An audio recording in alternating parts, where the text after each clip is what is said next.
Are they going to try to say that the Pope of Rome is a Jew? And that now that he's there, that the people of the nations will come and say that we hear the Lord is with you?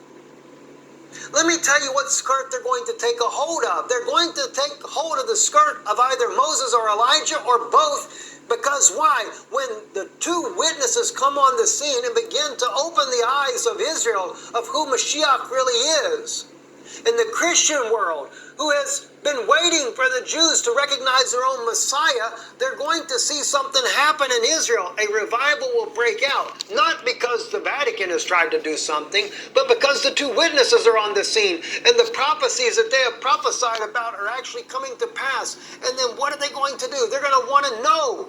Because why? The Christian church is seeing things being done. In other words, what caused the Jews to believe?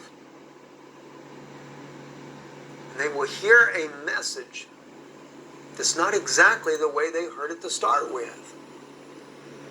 You have to understand, in Christianity, there's so many different doctrines, it's not even funny. I mean, as far as the East is from the West, there is so many doctrines, hundreds, if not thousands of denominations with different views, and one hates the other if you don't agree with him.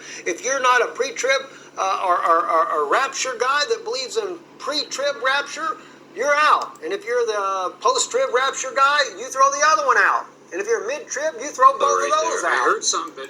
That's just one doctrine there. Well, then you got the other guys there too, the Trinities, the oneness, and then there's one that's kind of like in the middle of it. And if you're not in one of those camps there, you throw the rest of them out. They're all going to hell. Then you got the Baptists that say that all the Jews go to hell. Then you got you got some of the groups there that believe the Jews are not going to hell, but you know, I mean, there's all kinds of doctrines, and you hate one another if anybody says anything against your doctrine.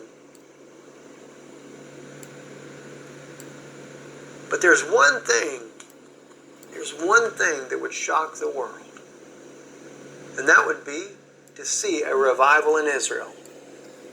I'm not saying that everyone that's a Jew will actually believe either. I don't think that they will. There's going to be a remnant even now that will believe. But when they do see a revival, and they do see the Jews believing, they're going to want to know, how did this happen? Of course, you've got all these other different groups out there that believe that we'll be gone when the Jews recognize it. How are you going to be gone? Answer me that. How could a bride be gone?